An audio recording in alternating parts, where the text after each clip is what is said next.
আর একবার যাকে দুনিয়া পেয়ে বসে তার জীবনে আর কখনো শান্তি আসে না। দুনিয়ার বৈশিষ্ট্যই হলো এরকম যে যত বেশি চায় তার চাহিদা তত বেড়ে যায়। একজন বাদশাহেরও চাহিদা কখনো পূর্ণ হয় না, কারণ সে একটি সাম্রাজ্য লাভ করার পরে আরেকটি সাম্রাজ্য পেতে চায়, 10টি বাড়ি করার পরে আরও 10টি বাড়ি করতে চায়। এই জন্য দুনিয়ার পেছনে,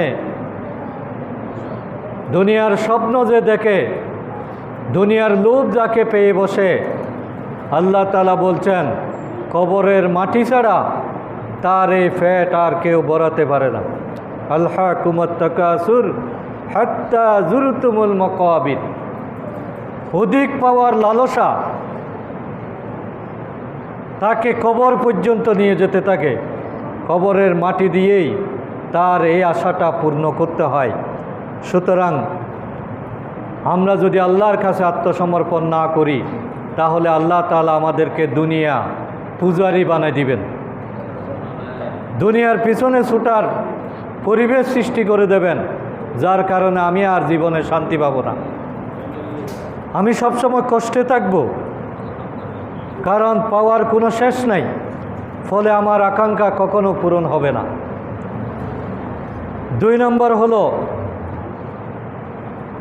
মানুষ যখন আল্লাহর মুখী না হয়, আল্লাহর কাছে পুরস্কার আশা না করে, দুনিয়ার সুনাম সুখ্যাতি ক্ষমতা এইগুলোর আকর্ষণ যখন তাকে পেয়ে বসে, তখন তার মধ্যে স্বাভাবিক যে মনুষ্যত্ব এবং মানবিক গুণাবলী এটা দিন দিন কমতে থাকে।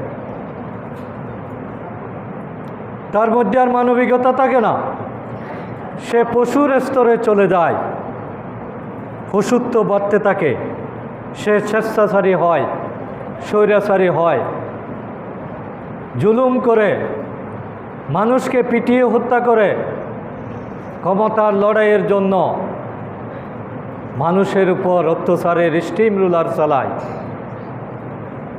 যত বেশি জালেম হতে পারে তত বেশি সে নিজেকে কৃতিত্বের দাবি করে মানুষের জন্য আতঙ্কের কারণ হয়ে দাঁড়ায়।